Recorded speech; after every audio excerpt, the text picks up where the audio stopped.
Everyone to the regular council meeting of January 17th, 2023. And I'd like to acknowledge that we're meeting on the traditional unceded territory of this Squamish First Nation. Calling the meeting to order, I would look for approval of the agenda. Are there any additions or deletions?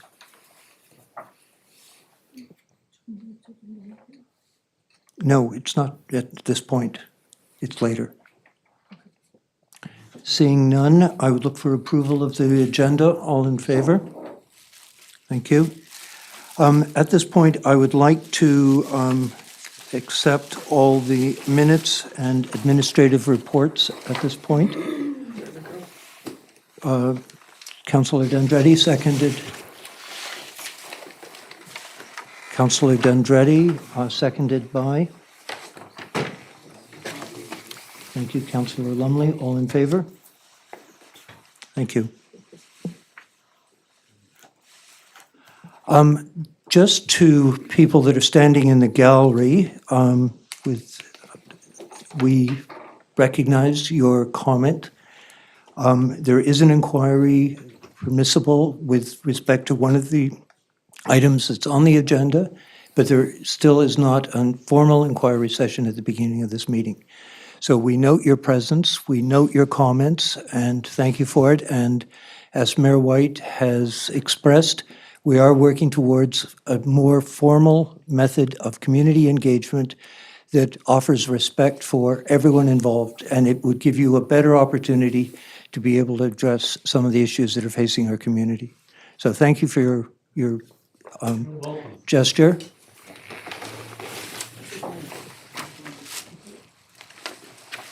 Can I find it?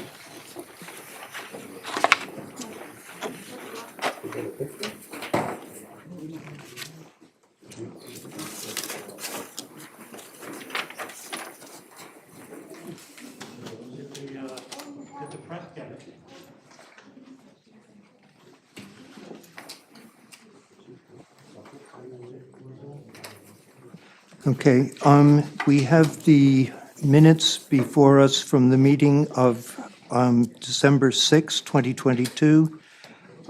We've received those minutes. Is there any business emanating from those minutes that we need to address? Seeing none, I'd look for approval of those minutes. All in favor? Councillor Dendretti? Thank you.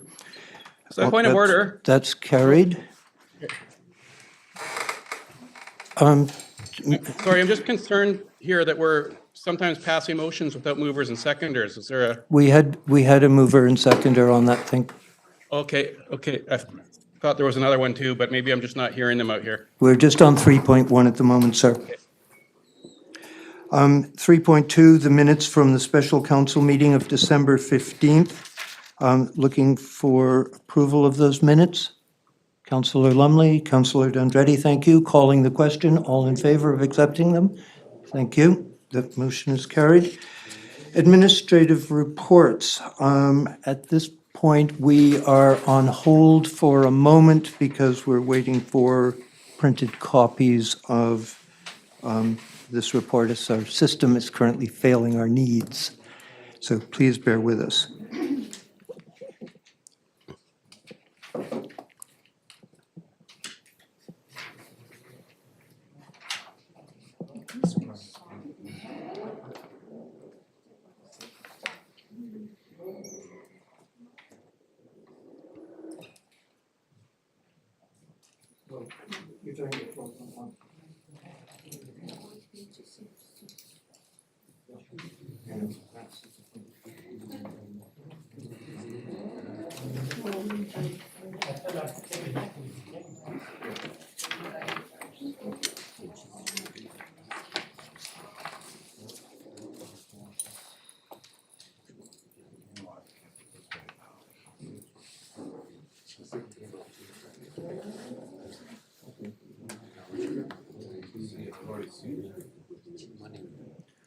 Council doesn't need the presentation. Yeah.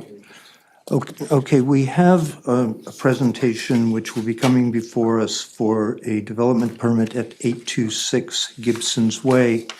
At this point, we would like to invite anyone in the room who's immediately affected by this project to speak to it. Keeping in mind that time is of the essence, we're initially allowed 2 minutes per person to address this issue. Do we have anyone who would like to speak to it? The gentleman at the back of the room, could you please stand and identify yourself? We need to, and come up to the table, sir. There is a microphone for you to speak, and if you could give us your name and address, please.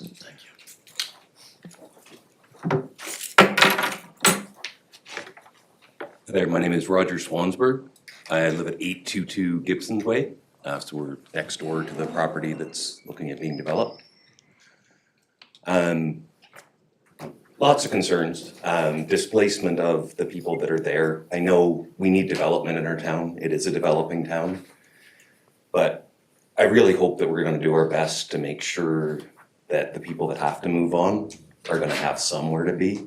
There are people that work at local businesses. They're people I know. So the major concern for myself that I have is the green space that's between the two areas. I just would like to make sure that we try to conserve as much of it as we can. I know some loss is gonna happen, just as things are dug up and root structures are, it's a property that's been side by side for a while, so some of those roots are gonna be going a ways, but I'd just like to see as much of that conserved as we can and to make sure that we have just a clean back area. Cause that, like my backyard looks into that area. I appreciate that, sir. And it's just, I'm expressing concern because other times when I've had interactions with the town in my backyard, it wasn't left in great condition. So I just wanna keep it as good as it can be and move forward from there. Okay, thank you for your comment, sir. And just so you are aware, sir, at the ADP, which is the panel where these projects are discussed before they come to council, one of the things that was discussed was that the developer of this project work with the residents whose property is back onto it to ensure that, proper landscaping is maintained and respected. Okay, well, it's just our notification is only just arrived, so we weren't informed Yeah. before this or invited to We really appreciate be that. involved, We yeah. understand from some of the other correspondence that we received that there seemed to be some sort of a delay. It with seemed like there those. was a hiccup of some sort, yeah. No, noted, that has been noted, sir. Okay, thank you very much. Excuse me, sir. Councillor Dundretti just had a question she'd like to ask of you. Hi, it's just a clarification when you talk about disturbance and things. Are you concerned with the loss of trees or just with some disturbance, erosion? No, Can you be more specific? Loss of trees, erosion, okay. possible water intrusion coming Okay. from more paving next door, like, I just wanna make sure that we can keep our backyards as nice as we can. I mean, it's not the Taj Mahal by any means, but it's our home. Okay, thank you. And, Councillor Lumley? Yeah, I'm just a question through you, Mayor. Maybe I would ask that the Mr. Swansburg had some work done by the town in his backyard. I wonder if we could follow up with that, because he did say that he lost some trees, but well, and to give a little clarification on that, was loss of trees. It was when the water meters had to be done. Yeah. We got new valves put in. And I went from a little treed area in the back to now it stares out onto the spot where the teenagers smoke in back of the high school. And the lids and whatnot that were put in to cover the new valves are uneven. It's a tripping hazard in my backyard, so can we have, I did express it before, but no maybe one the ever came by. CAO can address maybe a follow-up with some of our staff? I noticed our CAO has taken note of this, and Okay. we'll trust that staff will follow up You're with. at 822 Gibson. Number 5, 822. Is there anyone else in the audience who would wish to speak to this project that's directly affected by it?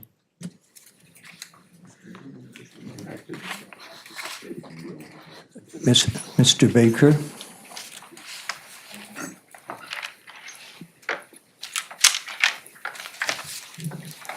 Good evening, Council. William Baker, a property at 833 Ocean Mount Boulevard here in Gibsons. This project is the thin edge of the wedge, and we spoke about this last night at our dialogue session, wherein the town of Gibsons and its citizens need to be involved in a discussion about what the look and feel of our town is going to be without the pressure of having a development and a developer wanting, desperately wanting to take possession of that conversation. I just think that we need to step back a minute, take a beat, and let's see where this is going. Because if you approve one, in essence, you approve all. And we really need to have that discussion and that conversation before we plow ahead with something that may get built before we even have the opportunity to have that discussion. And that discussion involves more than this property. It's all of the infrastructure that may have to be built and upgraded, before this and other much larger rise buildings appear on the scene up in Upper Gibson. So I just think that we need to just take a beat, take a step back and say, okay, is it critical to this town that we push this thing forward to the point of getting it built before we're able to have that discussion? And I just would like council to consider that, and hopefully we'll have have that discussion beforehand. Thank you, Mr. Baker. And just to recap, Mayor White did share with council the comments that were made last night at the meeting. So, virtually what you've just said has been reflected to council in written form from the mayor as well. Okay, I'm glad to hear the message has been received. Thank you very much, sir. Just sorry to jump in here. Those comments are also available on the website at Community Dialogues. So good. The webpage, so the public can also see those. There was a lady at the back of the room who raised her hand. If you'd like to come up to the microphone, please.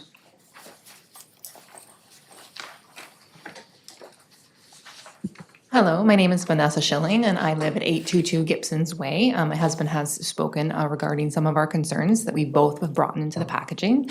I just wanted to ask a question to the council. As part of this, you said there is work between us and the developer to making sure everything is kind of more mutual, especially related to the trees being removed. Is there any how do I say this? When should we be expecting to hear from the developer? Will it be before the development starts, or would it be sometime after?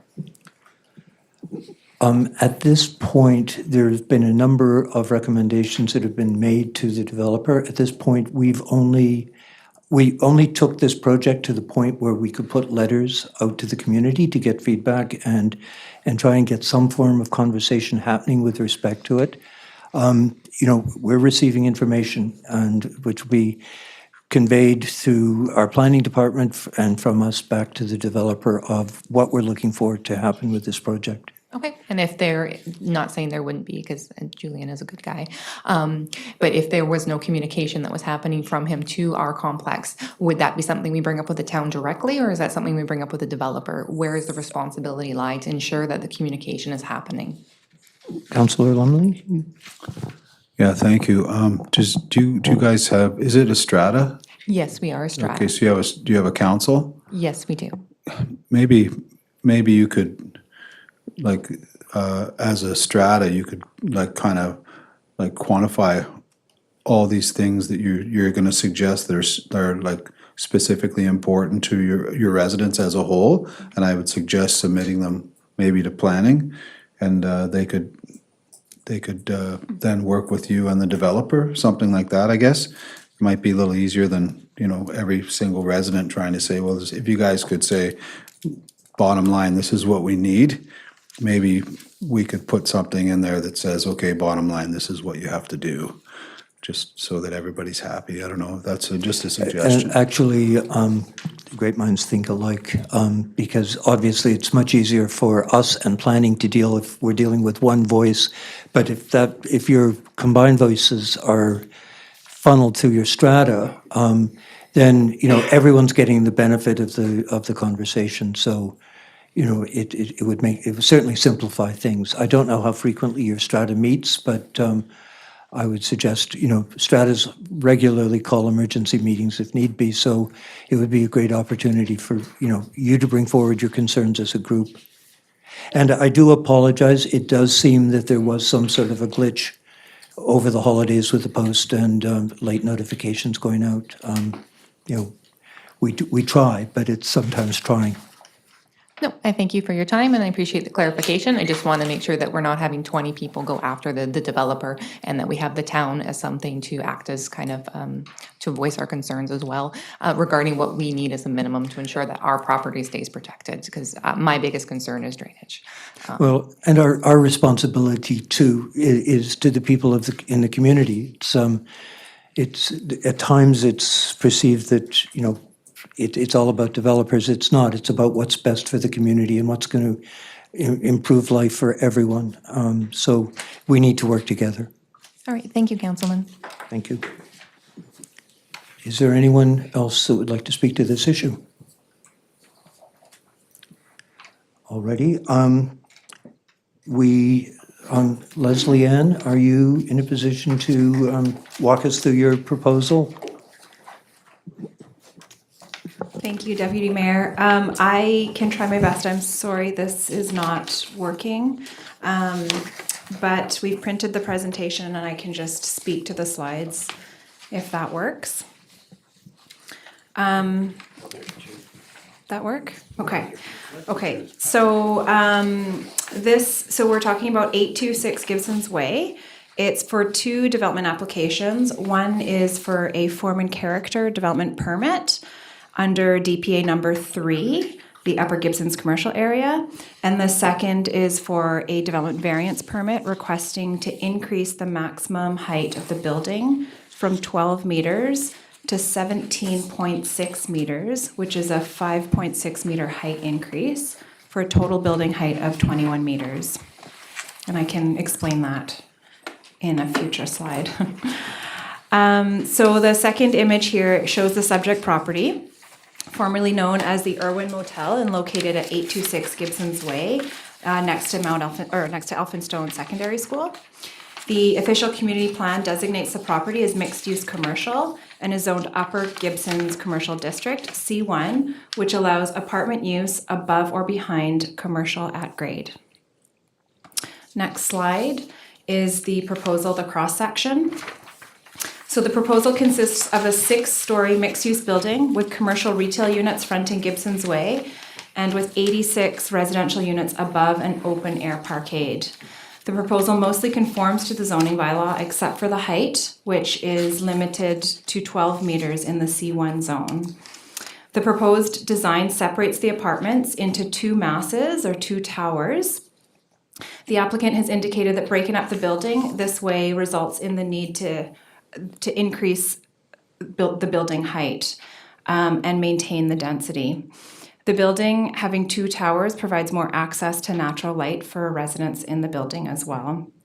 So this cross-section image shows 2 lines. So the bottom line is a solid blue line that shows the average natural grade, and then the dotted red line shows the 12-meter maximum height. This cross-section also shows the building with retail units fronting Gibsons Way and a private landscaped green space for residents at the rear. And each building is accessed by a lobby at ground level, and parking is under the building, showing 2 stories. So the next, oh, sorry, I must have skipped. I skipped the site plan. So the property slopes from the back of the property down to Gibsons Way. So Gibsons Way on the site plan is on the right. The developer intends to build a consistent grade from Gibsons Way to the parkade entrance at the rear of the building. This will mean that a retaining wall will be placed along the east property line, so as shown in the image on the top. So the properties at 822 Gibsons Way would be higher in grade than the proposed development. So the next slide shows the variance request image. So the applicant is requesting a height increase, as shown here, of 5.6 meters to allow a building height of 17.6 meters and a total building height of 21.02 meters. So the dashed red line shows the 12-meter height limit in the C1 zone.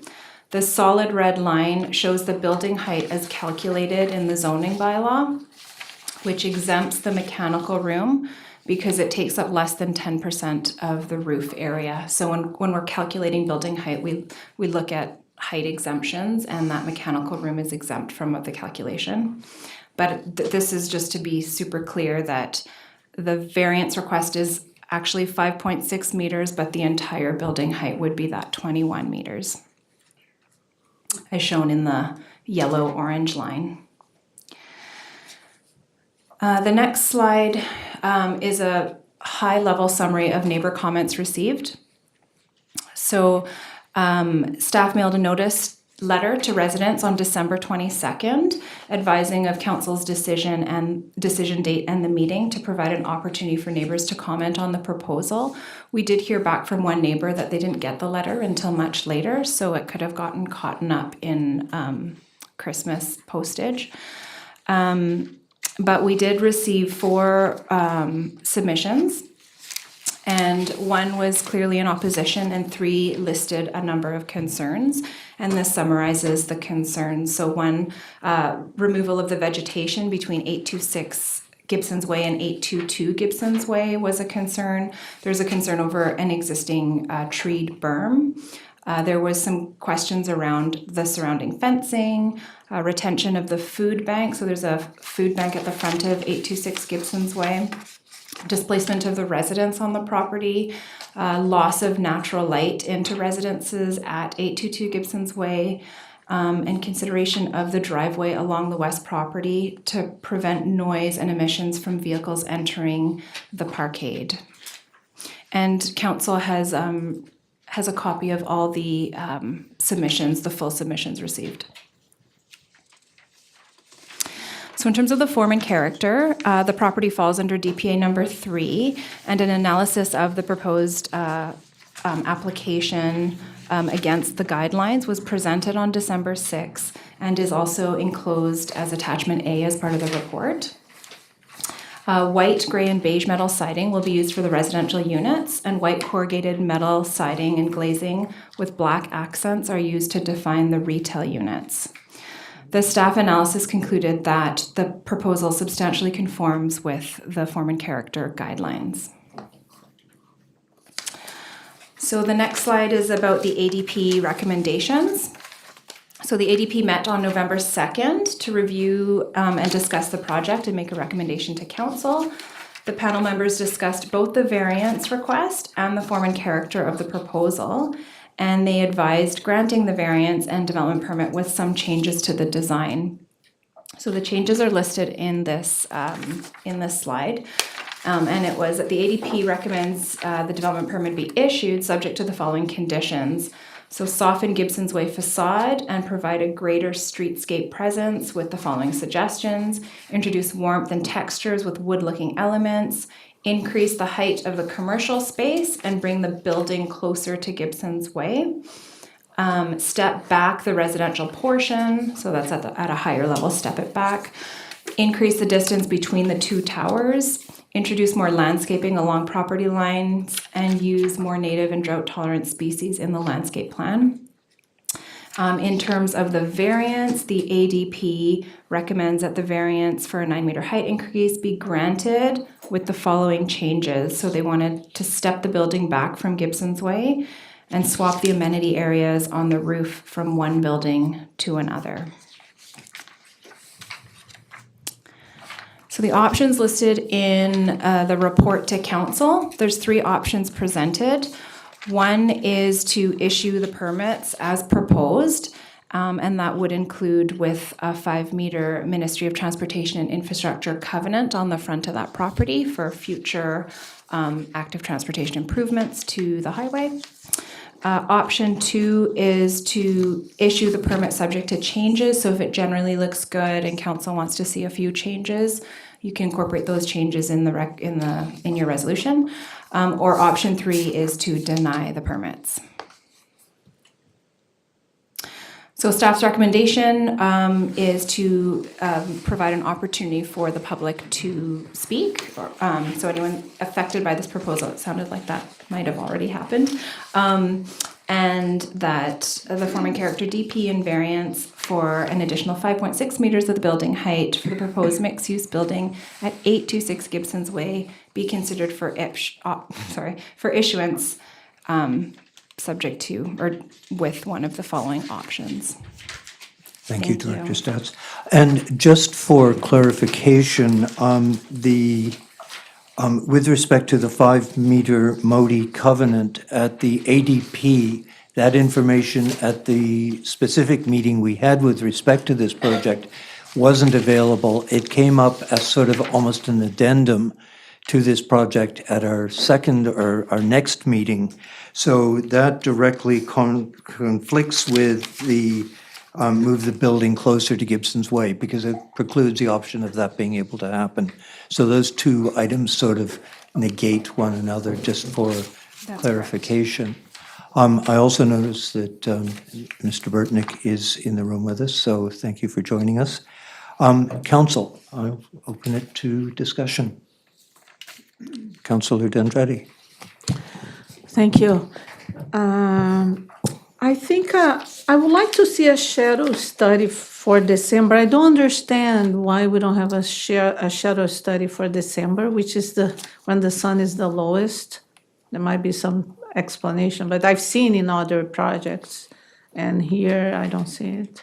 Yeah, there is a shadow study presented and it was submitted with the application.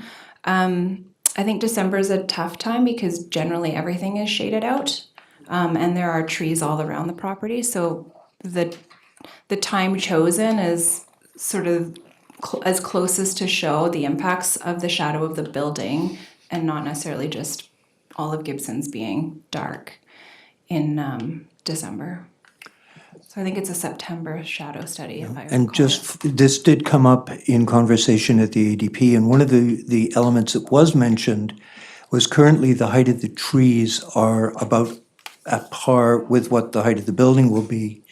And actually the building, because it's twin towers, opens up a bit of light coming between the buildings. Now, admittedly, it's a change in view from trees to a building, but it was discussed as well at the ADP. Mayor White, I noticed you had your hand up. I'll wait.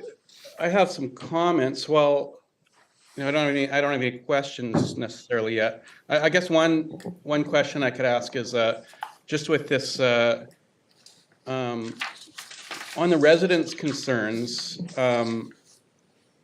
Has planning had a look over them and kind of determined which ones actually have to do with the variance?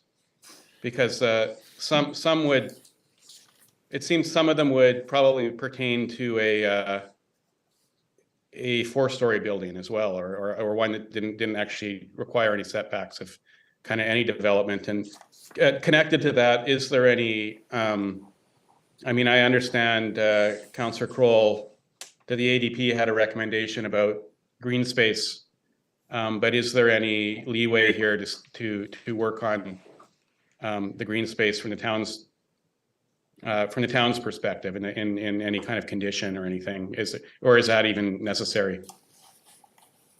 Could you please elaborate, sir, on what you are referring to as town's responsibility for greenscape with respect to this?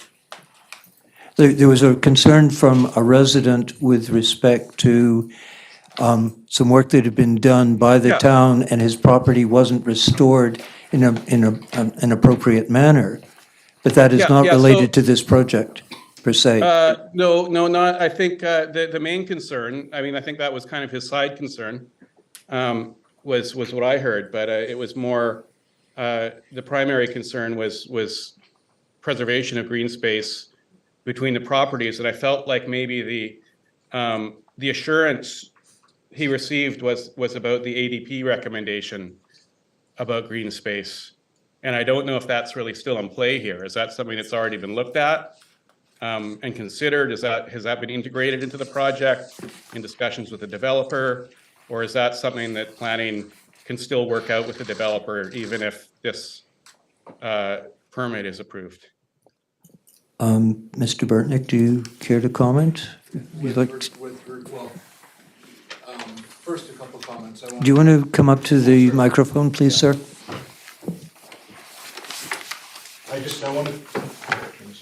I'd like to confirm the December 21st shadow studies were supplied to the town of Gibsons prior to the ADP, so those were all there.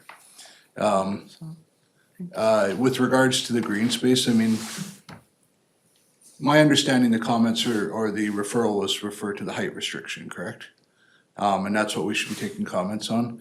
Yes, we do have, but with regards to that, we do have, or we will be working with the planning department's comments when they come back to us, if there's concerns of green space and such, when we get those formal comments back. Same with the comments on the building that came from the ADP. When we receive, something formal back from planning, we'll respond to that or provide alternatives or options, so. Thank you, sir. Any other comments from council? Councillor Lumley? Mr. Burtnick, you might want to just stay there because I don't think you're going to get off the hook I'm not this asking him easily. any questions.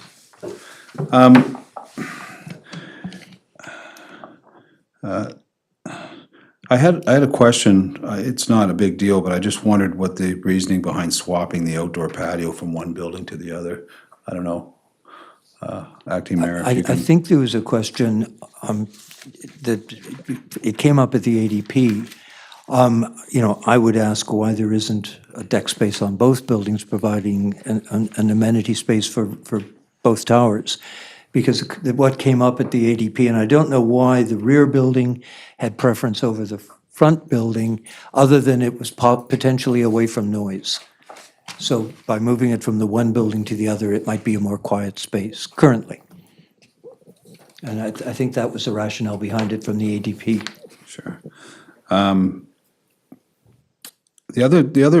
My other query is kind of like, obviously, my feelings go back to actually the residents, like surrounding residents, their queries as well is the displacement of people, and I think I commented on that in the committee of the whole meeting. And I find in the policy, like in the part of the thing, I think number 4, it says there is a demonstrated need for the variance in order to permit reasonable use of the property. Kind of vague. I'm not really sure what that means, but I think a reasonable use of the property would be to provide housing, and I still believe this, and I'm not sure. My question is, like I keep asking myself, and now I'm going to ask, I guess, through you, Acting Mayor.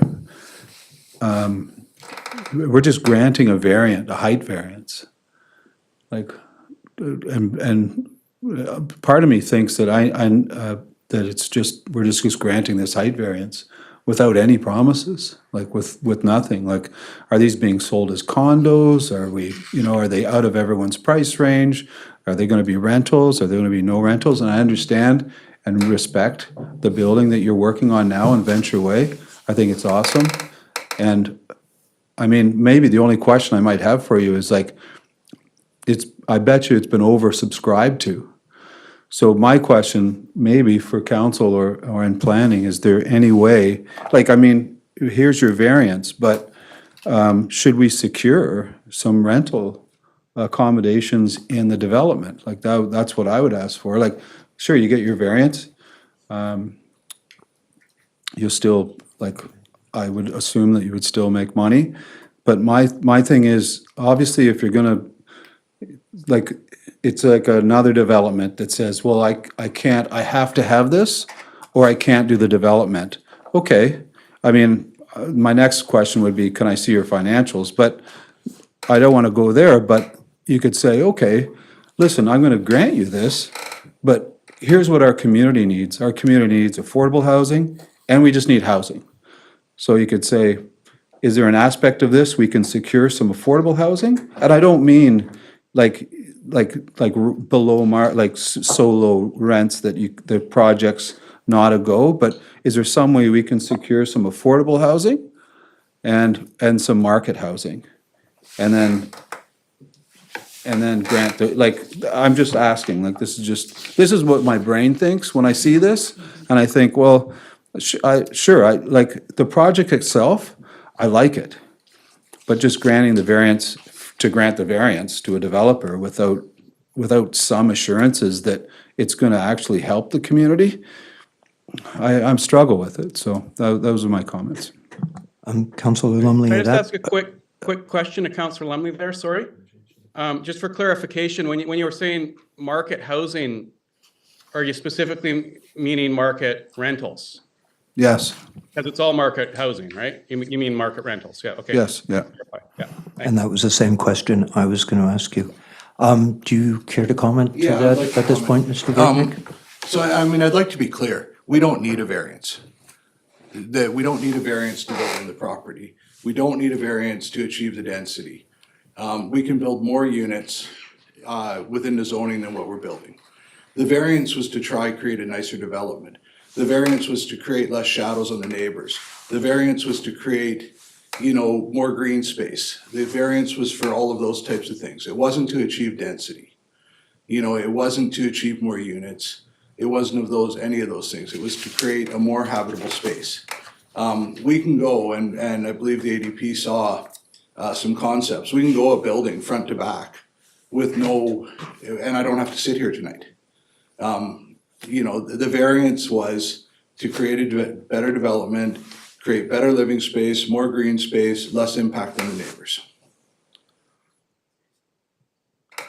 And just for reference, that's on page 29 of the agenda, the proposed twin towers versus the building that complies with the allowable height.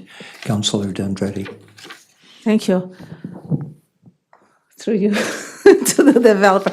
I frankly, I challenge this vision because the OCP has intent and our maximum density is 110 units per hectare. So the fact that the developer or the planning department chose to look just the floor space ratio, this is one of the measurement. The other measurement is height, and the other measurement, even if it's not there, it's implicit because the highest density allowed in the town of Gibsons right now in our OCP is 110. So I think, I share the same feeling with Councillor Lumley. So the first of all, just to say that, well, we can do, there's 80 something, this is way beyond the density. Based on the calculations, your building is 47% of the density allowed, the maximum density allowed in town. So just the fact that is not explicit on the mixed commercial, I think is implicit in the OCP. So that's my point. My other point is because of the density that you are asking, which may fulfill our needs, there's also social needs, perhaps, in the building with this high density. And I would there's some, I'm not expert to say what is needed, and I know you provide some amenities, but I would like perhaps our planning department to understand what high-rising buildings, according to social needs, the CMHC has these requirements, and then we can have a better understanding if the amenities that the developer is giving would fulfill the needs of the community. Because at the end of the day, we want the same. You want a building that is not only beautiful, but is very habitable, everybody loves, and we want to provide good. But that's why I have problem with to say, oh, I just want the variance. To me, it's not even a variance. Is implicit is a rezoning because this is way beyond our units per hectare. Okay, thank you. Well, I believe the building, we can bring in a zoning compliant building without a height variance. It would still achieve more units than what are in this design. and meet the zoning bylaws, so. Did you care to address Councillor Lumley's comment with respect to, rental versus strata? Well, the market's gonna determine that at the time of building. I mean, something like this, even if it was to start or get an approval tonight, it's 3 years away from occupancy. Our attention is, I build rentals, is what I build. And that's our intention, but we're also, in a terrible economic storm, and, we've got everything going against building rentals right now, which is including interest rates, a labor market that's high, on material markets, and governments on all levels, municipal, provincial and federal, increase in building costs with codes and regulations. So we're gonna have to see where that goes. I mean, ideally, we'd be building rentals, but we may also have to have market sales to fund some of those rental builds, so that'll be determined in what happens over the next couple of years. Thank you for your comment. We had a community engagement last evening where literally the opposite information was provided to us, that the market is ripe for creating rentals and that there's better financing opportunities available to builders who are building rentals. So, there is some mixed messaging obviously out there. At the moment, the big thing we are hearing in this community is a desperate need for rental. You no doubt hear it, and it's something that's concerning us all. We have business owners who are saying, I can't get staff. As a town, we can't get employees that we might like to hire because I can't afford to live here. And we desperately need a viable option. And as a council, it makes our decision-making process a lot easier if we know that we're encouraging things to happen. Right now it feels, to be very candid about it, it feels like a game of spin the bottle. We don't know where it's gonna point at the end of the day. Yeah, And we don't Councillor either. Lumley, sorry. I can appreciate what you're saying, but at the same instance, you're saying maybe this, maybe that. It's hard to make a decision from when somebody's saying maybe this, maybe that. We don't know. Like, I'll tell you what I know is that, because you probably do too, you employ people that rent. Yeah. You know what they don't want to rent? Is a strata that somebody bought as a condo, and they never know when they're gonna get kicked out. You know what they want to rent? Is a rental unit, that they know it's gonna be a rental unit, they can stay there as long as they keep paying their rent. And that's not maybe this, maybe that, that's like guaranteed. And there's lots of people looking for it. That's, I think all I'm saying is that's I get it, like a nice building, and it is a nice building. I love it. It's a great looking building. But I'm not sure if the community's saying, hey, we need more nice looking buildings, or we need more housing. Like, so it's kind of like you gotta will it down and say, okay, does the building have to be ugly? I can build an ugly building and have no variance, or can I build this nice building with a variance and be able to say, you know what, part of this building, I'm gonna secure as rentals. The other part, hey, the top floors, for sure, you're gonna wanna sell those, absolutely. Views probably see over to Vancouver Island from the top of that building. You wouldn't rent that, you'd sell it. But you know what, bottom floors, maybe you could just say, hey, listen, you know what, first 3 floors, rentals. I'm gonna sign on to it right now, and you go, variance. You know what I'm saying? It's kinda like, at least then you know, like you don't have to say, hey, let's wait for 3 years. People can't wait for 3 years. Even people have been waiting for the project you're on now to open, because they're waiting for a home. They're excited, so at least people can get on a list and have some hope. Like, but that's what you would be giving them, instead of going, well, I don't know, we'll see, hang in there for, and then you go, okay, strata, each unit, $800,000, and then the guy that works at GBS on a tow motor goes, well, I guess I'm gonna be living in my mom's basement. It's, you know what I'm saying? That's what the community needs. I understand. Not more green space. Not more green space? Not in a building. No, people need places to live. I'm sorry. I'm pretty passionate about it. That's all. Yeah, that's what we do. We build places to live, whether people rent them or buy them. You have both, but I mean, if the town of Gibsons wants everything to be rentals, you guys need to provide some incentives for that as well, and you don't do that. You know, there are options out there with CHMC and things, but they're not for private developers. And they're expensive, their fees are expensive, their restrictions are high. You said you build rentals, though. You already said that. Yes, Then why can't you just say part of this is gonna be guaranteed I'm rentals? not, because I'm not willing to covenant to do that. Our intention is to do it, but markets change, things change, you know, it's, we have no need to covenant it to rentals only. You know, it's, we have to keep our options open and do what's best for the project and what's best for the businesses when we're in the private sector. You know, it's very difficult to commit to building a rental building only. Rentals are tough, you know. I own lots of them, you know, we struggle, like, everybody knows what the CPI index in Canada is right now, and everybody knows what the allowable increase in rent is. You know, the last 3 years, it's been going backwards. As a landlord, we can't recover our expenses. You know, and we have no help with that. You know, things like municipal taxes, insurance, and that go up faster than what our recoverable expenses are. You know, this year we're allowed to, I believe it's 1.6%, or it might be 2% or something. You know, and our expenses go up higher than that. So, you know, we're asking for a height, you know, a height variance.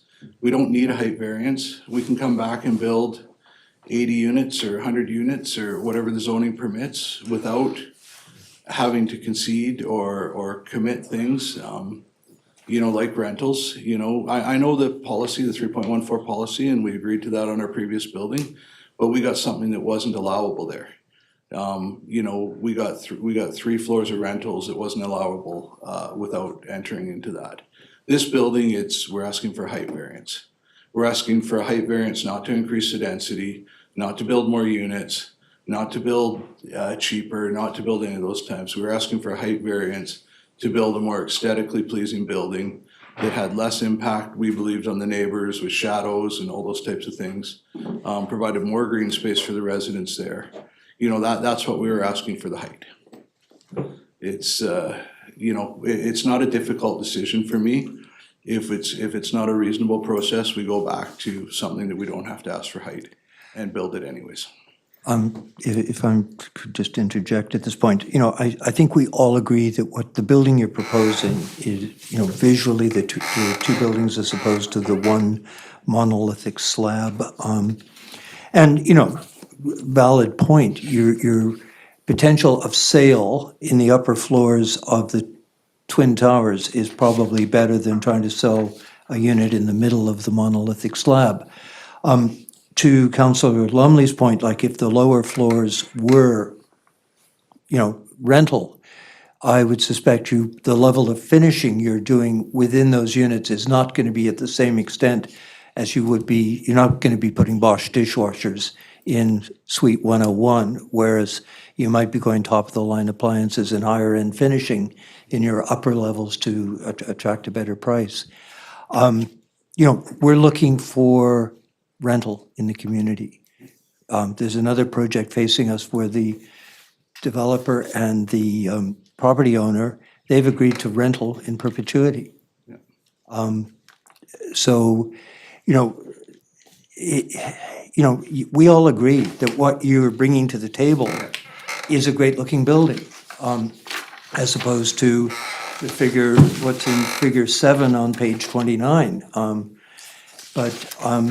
You know, there's some issues that we need to discuss with respect to the neighbors and how they're going to be treated and addressed. I would much rather have the twin buildings as a neighbor as opposed to the other option.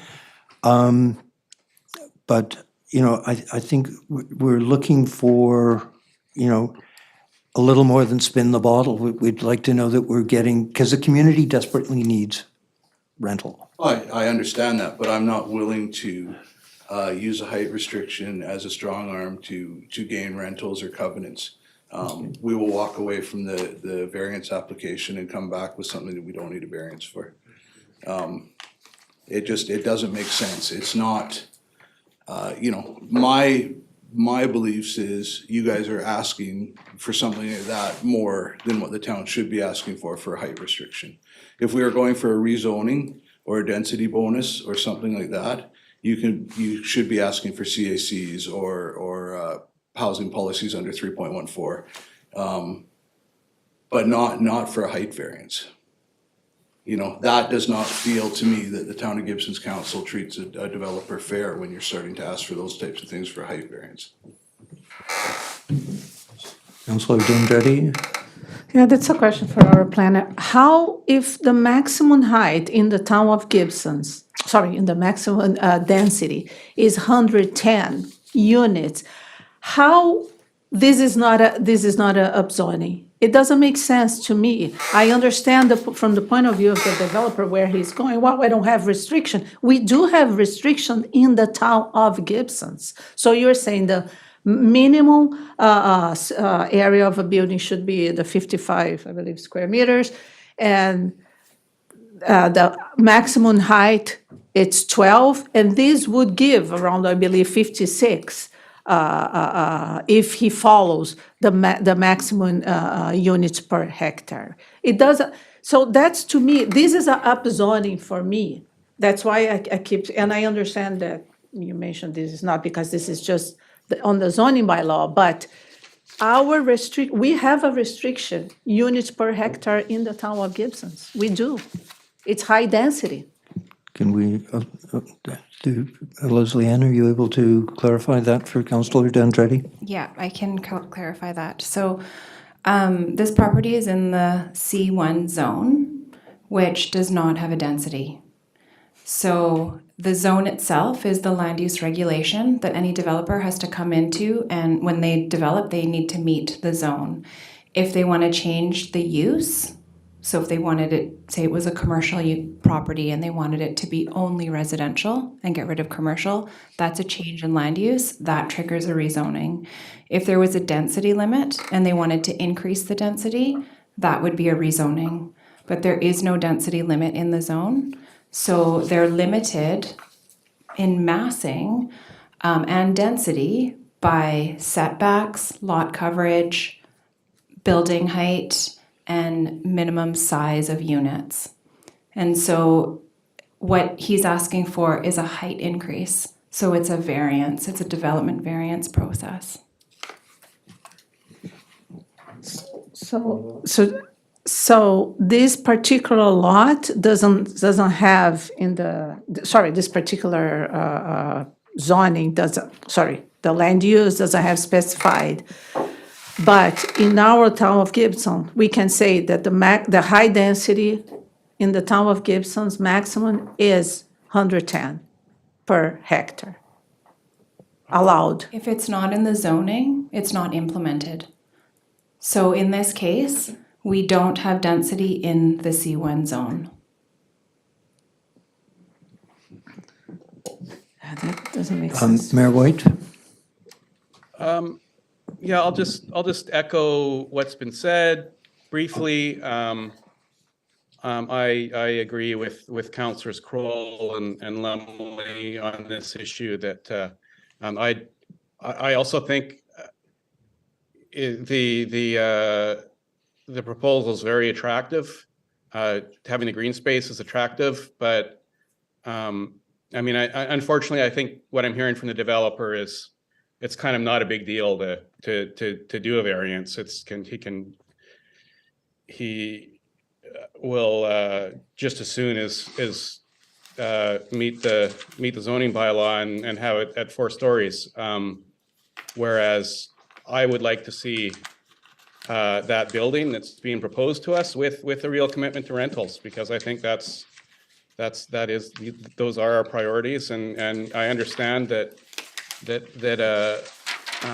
on paper here, we don't have a zone that needs to be switched to be or rezoned to be higher.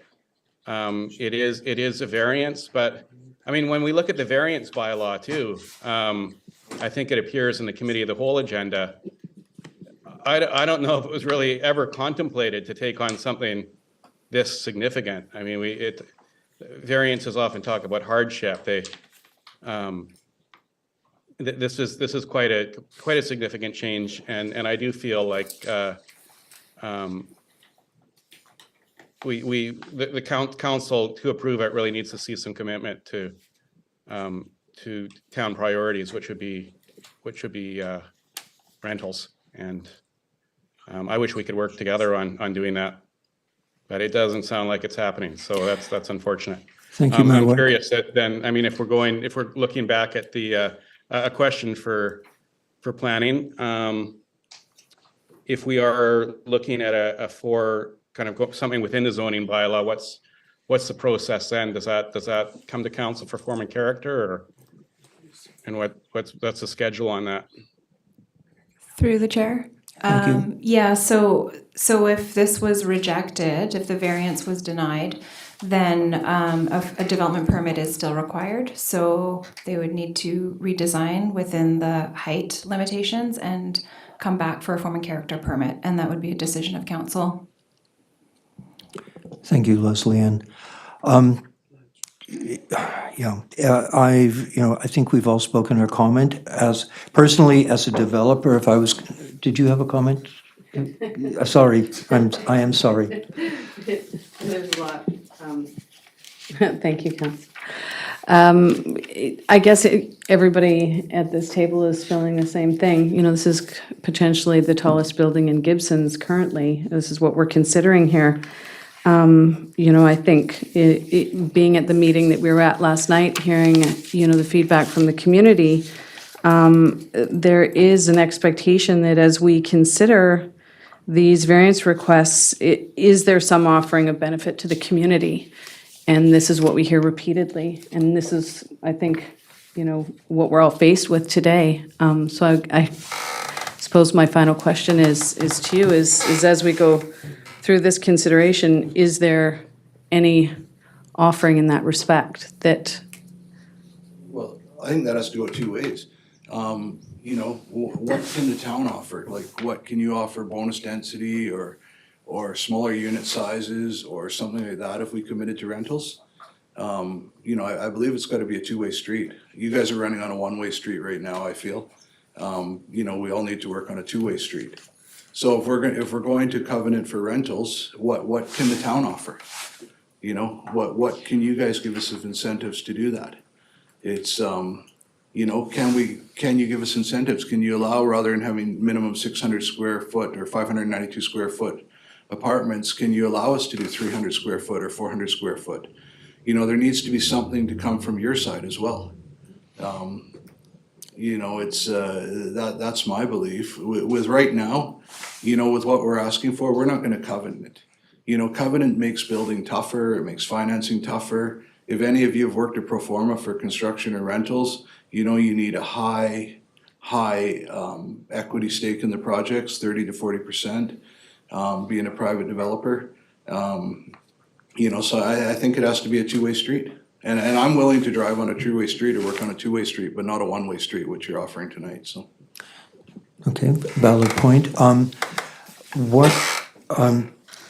Did you have a follow-up, Councillor Thompson? It's a point of consideration, and where are we at to be able to look at saying if there is a, portion of the building to take those considerations back to the table, is this a to bring it back with that intention of consideration. We have a consideration before us, and the direction I think you're getting from council this evening is that we're not moving. But I certainly agree with you that, life is a two-way street. It's not all one way. As a developer, I would not want to put my name on the figure that's, figure 7 on page 29. It's something, I have great respect for you as a developer, and the projects you've brought to the community are innovative, they're well-designed, they're great-looking projects. And, with your track record, I certainly wouldn't want to see, figure 7. So I think what we need to do is see what we can do, take it back to committee, and work with staff and see what we can do to make it more of a two-way street, because our big need in the community right now is rental. And as you say, if you've got to build a big unit, and we can increase, then, maybe get some more density, let's work together. But I'm suggesting that this be deferred back to committee and see what we can work on between planning and Councillor Lumley wants to get her word in here. Well, funny enough, I completely agree with you. Reduction in, and we had a proposal quite recently, I think, where they did reduce the size. School Road, the corner of School Road, and, yeah, so it can be done, for sure. Unfortunately, the former council fought over parking, and that project's not going on anymore. So, but, because then he wanted to change it back to condos, and it got voted no. So, it was gonna be all rentals. But I'd say, I would like, I don't know if you're moving that, but I'll second it. If we can defer it to the next committee of the whole. And hopefully, this is what I suggest through you, Mr. Mayor, is that planning come back with some options from the developer and planning to hopefully make it work. Would you be agreeable with that, Mr. Burtnick? I'm Because gonna- we don't want to, Yeah, you've got something that's really attractive on the table. And I would hate to see it diminished in integrity, for everyone's benefit, the community, the neighbors, and the need. Councillor Dendretti, a last word? Yes, on that note, is there any chance of keeping the trees, not only to provide privacy for the neighbors, but there's also the heat island effect that happens, with too much cement around. And I think, we are having a problem with tree loss. Right now, we are at a threshold of less than 24%, perhaps now 23%, and we are struggling. We need to increase tree coverage in the town. Is there any possibilities that you could retain There these needs trees? to be a good arborist report done on them, before I can make a comment on that. The trees that are on the boundaries are all Douglas fir trees. They're very tight together.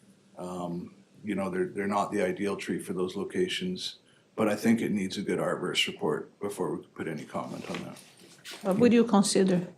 With an arborist report, yes, yeah. Yeah, I appreciate that. Trees are a very difficult one. We work very hard to save them.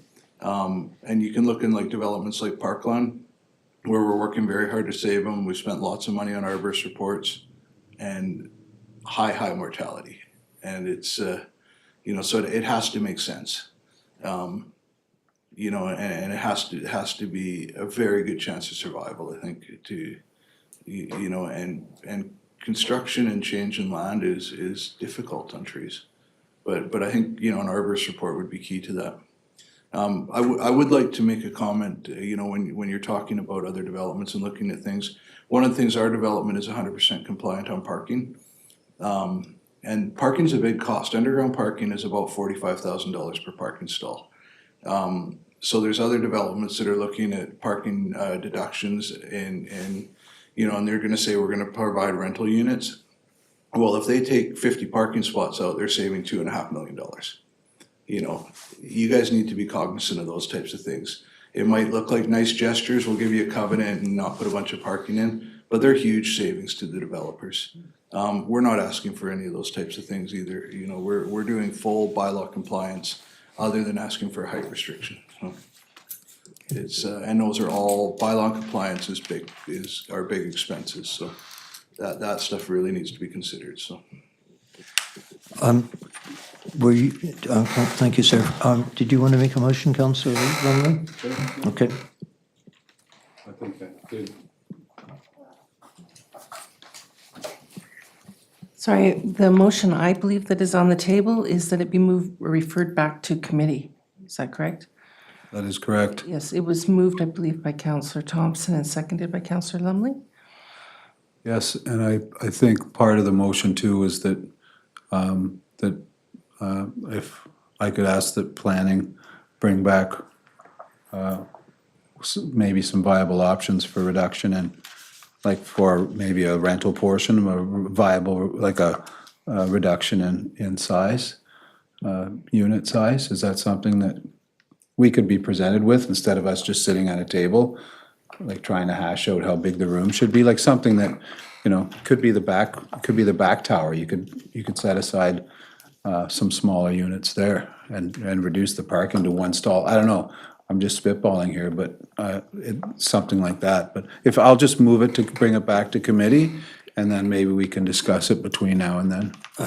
Perhaps if I could add and that, so if it goes back to committee and that staff work with the developer to find common ground to incentivize the opportunity for rental.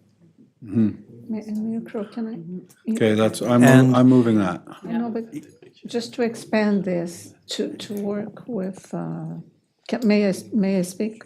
I was just going to, I'd like to keep it simple at this point. I think staff have recorded the comments that have come from the neighbors with respect to trees and vegetation, your comments with respect to trees and vegetation, the ADP's comments with regard to working with the developer and landscaping with the neighbors. And social requirements for Sorry, a high was there density a building. motion that was, did it get a seconder? I'll second it. It was seconded, Mayor White. I'm just totally lost here. 'Cause It was moved by I thought there's a Council. motion on the table. There is a motion on the table that brought forward by Councillor Lumley, seconded by Councillor Thompson, and I added an and that the planning work with the developer to look for means of incentivizing rentals.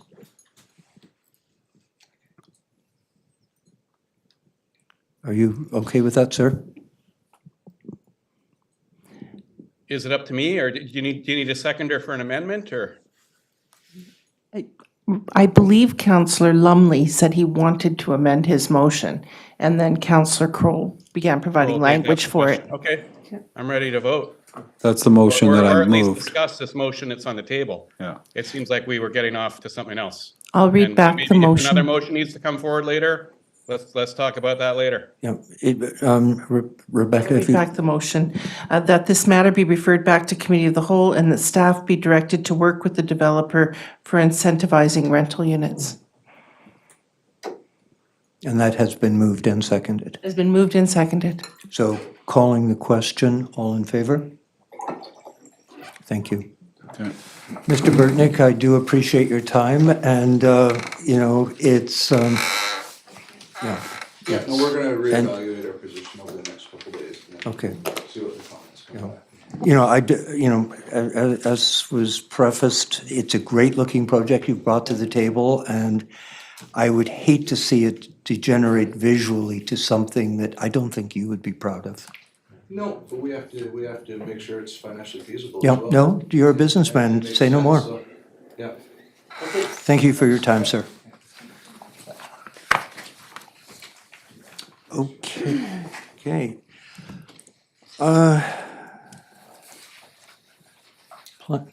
Director Stats, I think we're moving on to item 4.2.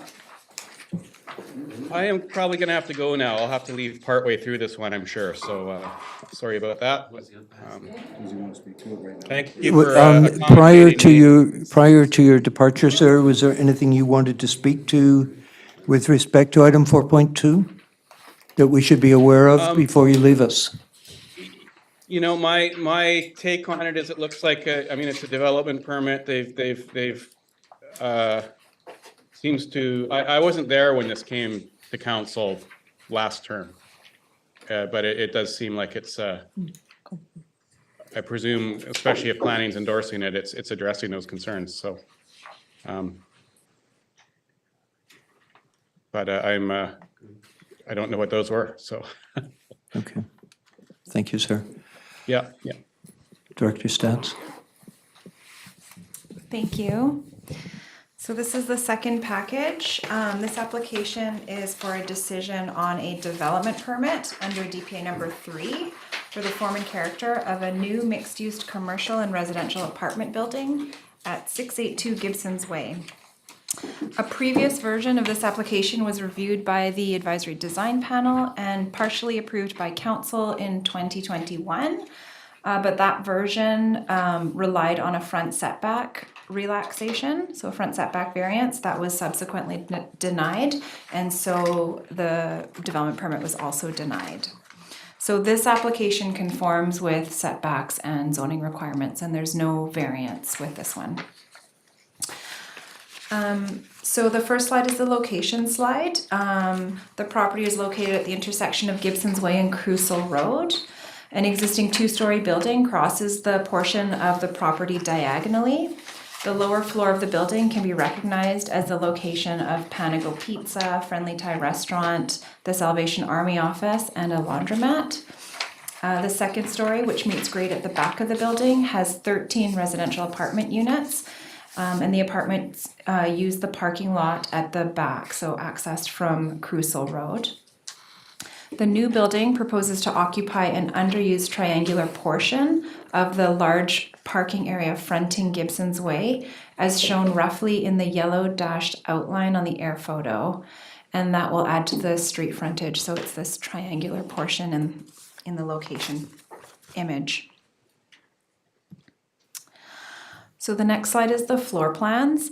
These show the floor plans. So on the left is the ground floor, showing its site-defined triangular massing with a 1,500 square foot commercial space fronting Gibsons Way, and entrances at the front and rear. There's also storage, an elevator, and a stairwell as part of the commercial unit. And then there's covered parking and recycling enclosed at the back, at the north part of the property. The upper story floor plan on the right, similar for both the second and third floors, has 3 1- and 2-bedroom view apartments on the east and south sides, and 2 2-bedroom apartments on the diagonal northwest side facing into the street. So there are a total of 10 apartments over 2 stories, 5 units on each floor. So the next image shows the building's form and character. The landscaping is not included in these renderings, but the landscape plan is attached to the report. The top left view of the building is as seen from the south side of Gibsons Way. The lower right, so the west, is as viewed from the site entrance to the west on Gibsons Way. And the lower left image, the northeast one, shows the back of the proposed building.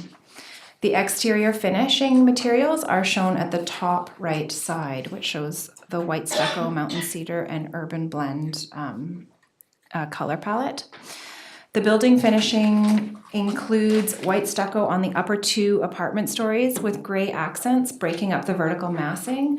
A dark warm gray toned brick called Urban Blend defines the lower commercial level and is carried up the stair shaft on the northeast end of the building.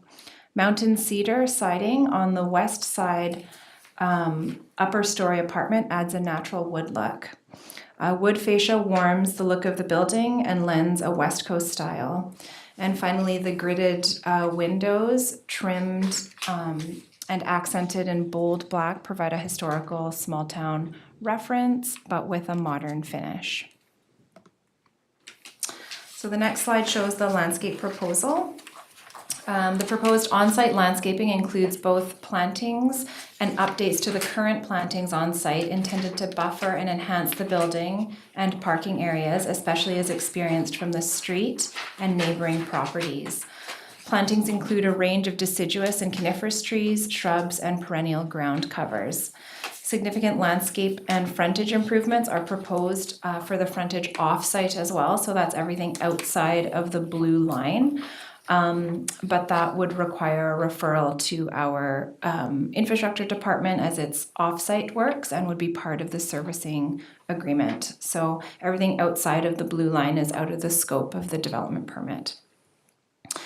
So staff did an analysis of the forming character, design and landscaping, and considers that it mostly conforms to the guidelines, except for a few minor changes, which are noted in the recommendations. So first, an original plan by PMG Landscape Architects is attached to the report and has been supplemented with a plan by the architect to incorporate comments from the design panel and council and changes to the building footprint in the revised design. So before permit issuance, the changes will need to be coordinated in a single updated plan by the landscape architect. Another component of the update is to meet the guideline that no more than 10 parking stalls in a row be allowed without a landscape break. So staff recommends that a planter be retained as per the original landscape plan, separating the long row of parking stalls between the two buildings on the site. And then further landscape plan adjustments will also be required to meet bylaw requirements, including the 6-meter access as required by the fire department. So the next slide shows the recommendations, which I've just gone over with council. And the last image is sort of something I've just written all over just to identify the pieces that need to change. So if we just go to the last image, it shows a location of the accessible parking, and that needs to be closer to the commercial units so that it is usable. So these are the changes that just need to happen to the landscape plan that need to get updated before we would issue the permit, but staff are recommending at this point to issue the development permit with these changes. Thank you, Director Stats. I'm going to turn it over to Councillor Thompson at the moment because she's been sadly neglected sitting over there. Thank you. Is there any intention with this developer? Your microphone, please. Yeah. Is there any intention with the developer to match the existing building to look and design style as the proposed building?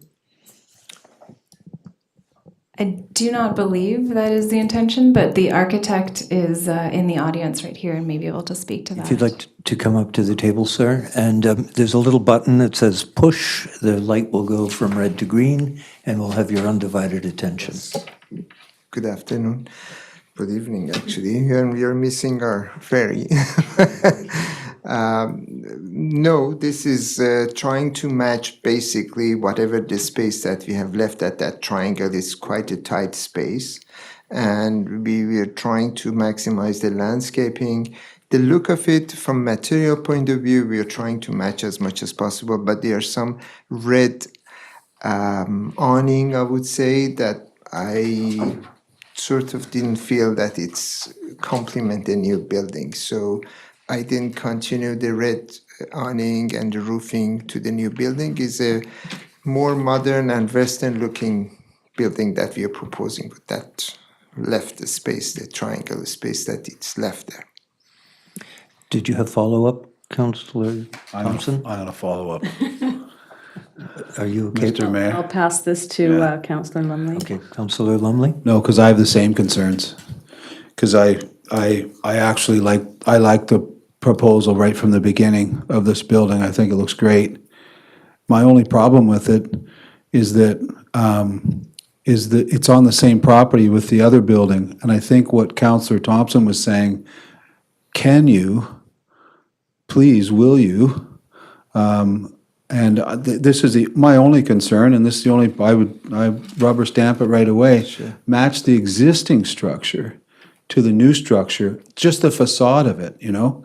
I mean, I had another question here too. I wasn't sure what's wrong with the white, because this town is all brown, different shades of brown. It drives me crazy.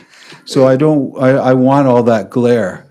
But I'm against changing the white, but if you could somehow match, and I don't want you to spend millions of dollars, but a bit of wood, a bit of white, and kind of marry the two buildings, just so that this building looks so nice, it makes the back building look even worse than it does without this building. You know what I'm So saying? you want me to make it not as nice?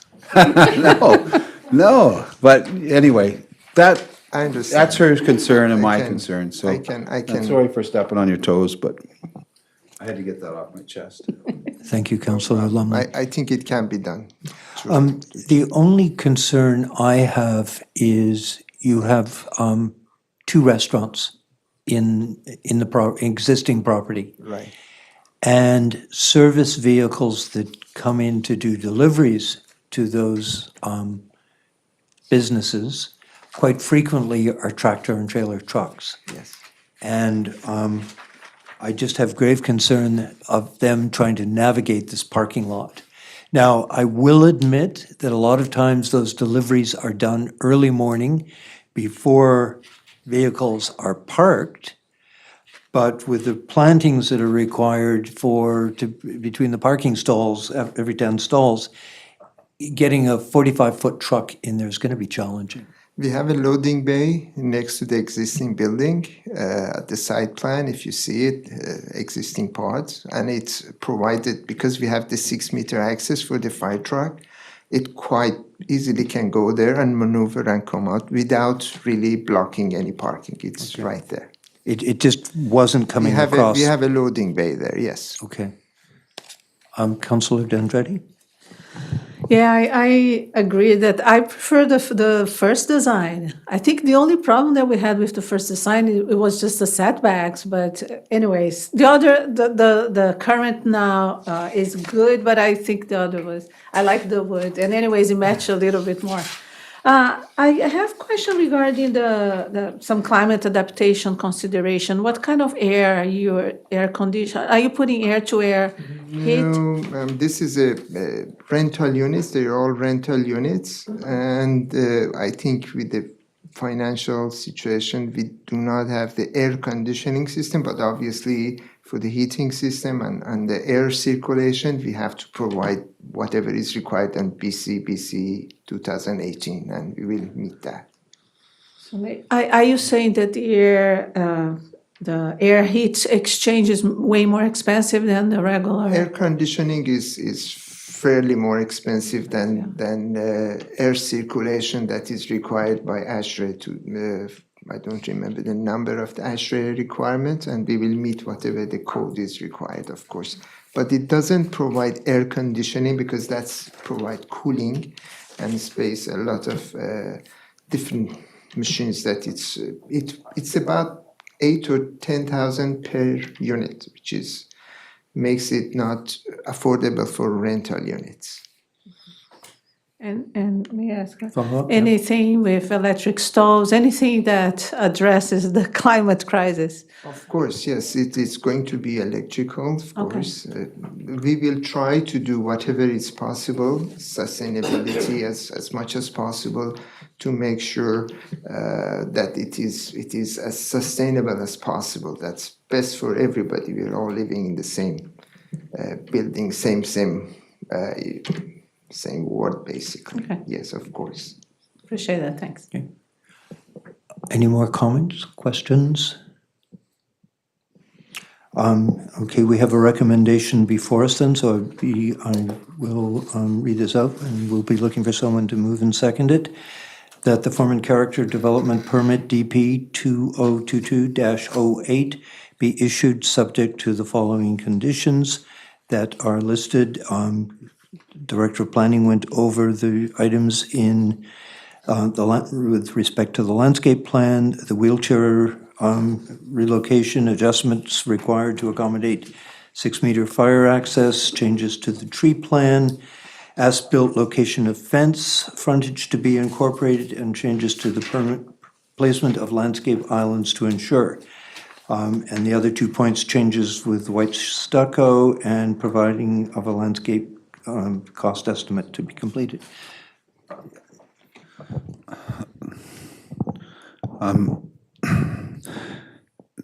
Number 2, I just had a question. Number 2, and I was, when I said don't get rid of the white, I'm not sure where that's coming from.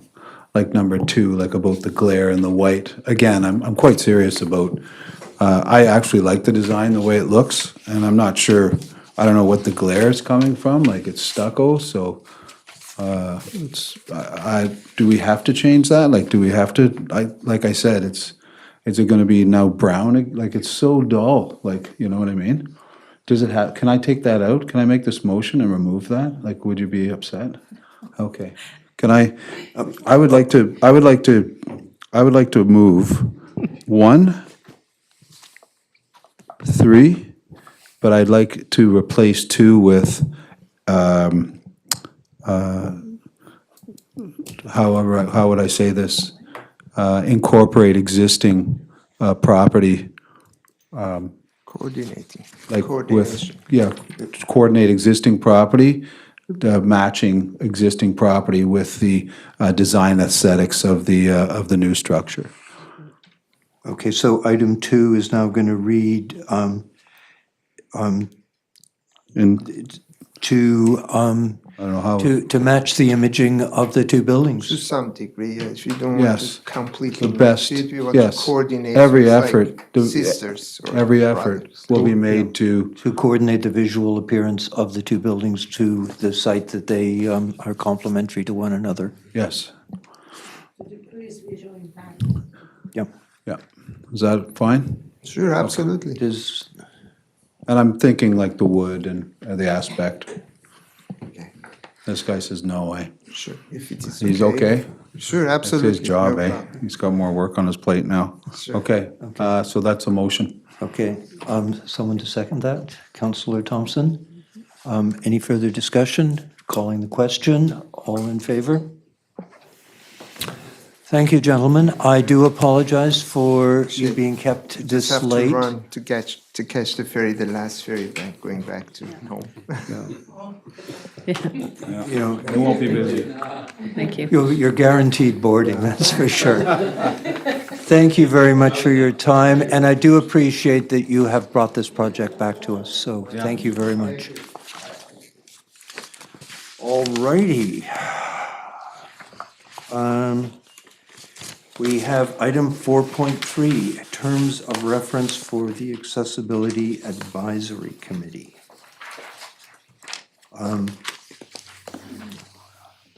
I am looking to Rebecca, I believe, here for, Thank you, Deputy Mayor Crow. I'm not sure how much you need me to review this, but council passed a motion to establish the Accessibility Advisory Committee. The ads were published in the Coast Reporter on January 6th and 13th, and recommendations regarding suitable committee members were forwarded, and we received 4 applications that will be decided at the in-camera meeting to follow as to who will be appointed. So the purpose of this report is to assist council with regards to the terms of reference. I've described here what the best practice is for terms of reference and what should be included.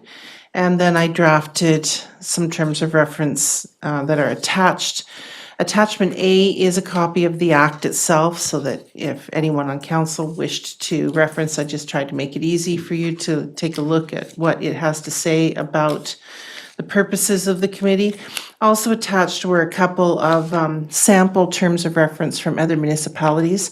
A lot of municipalities have been doing accessibility work and have had accessibility committees for a long, long time. And so it's not a new idea necessarily. And the province, of course, has a provincial accessibility committee as well that has begun to establish standards. So attached as attachment B at page 160 to, I think it's page 165. Yes, to page 165 is a draft of terms of reference if council should so approve. It sets out an introduction. The introduction is a vision captured straight from council's strategic plan for 2019 to 2022. And then the purpose of the committee is taken from the act and from the province's standards. And it states that the committee may consider barriers in relation to employment, delivery of service, the built environment, information and communications, transportation, health, education, and procurement. Their role then is to consider the rights recognized and affirmed by Section 35 of the Constitution Act and the United Nations Declaration on the Rights of Indigenous Peoples as well. The deliverables of the committee will be an accessibility plan that is to be brought forward to council and adopted by September 1st, 2023. And it sets out in the draft terms of reference what is to be considered in developing the plan, the basis and authority of council in establishing the committee and taking these recommendations from the committee. The composition and membership of the committee are laid out, as well as the meetings and the resources and support of the town in terms of a committee secretary. And it would be the CAO's role to select who will be the committee secretary and who would be the staff support for this committee. Thank you. Councillor Lumley. Yeah, I don't know. I mean, pretty thorough report. Thank you very much.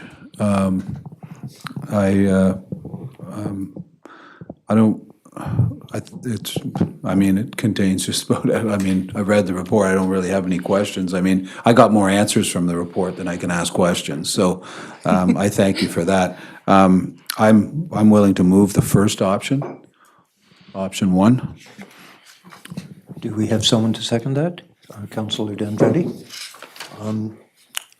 I'd like to thank Rebecca for the work done on it. I would also like to draw attention to our student on council, because this sort of momentous towards us recognizing this need, and we struck an ad hoc transportation and accessibility committee.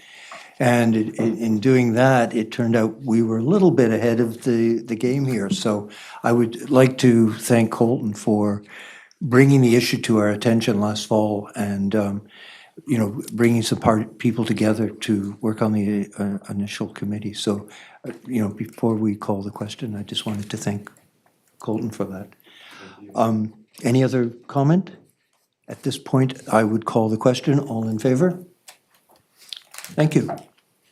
And thank you, Rebecca.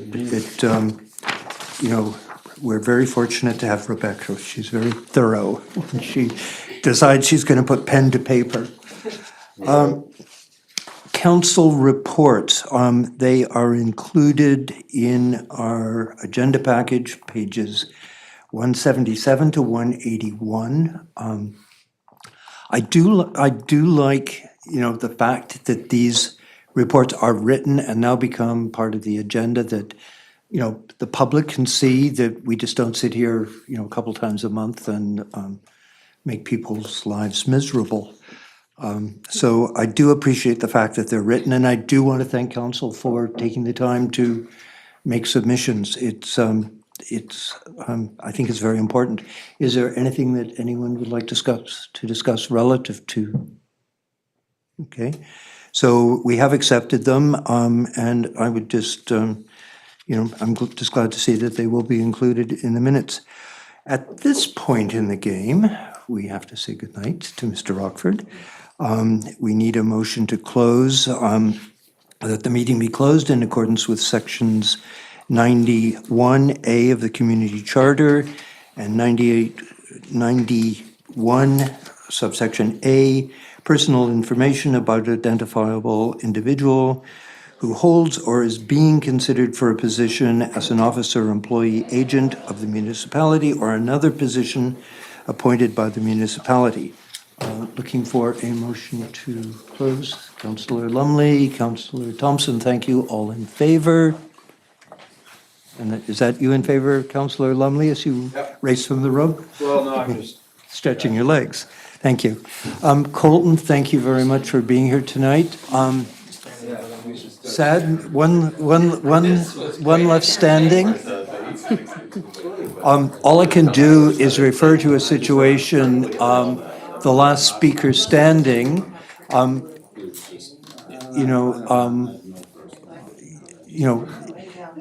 in that situation, apologizing, I'm the last speaker here. If you want to leave now, you can leave. And the gentleman in the audience turned back to me and he said, no, I'm the speaker that follows you. Thank you very much for joining us this evening.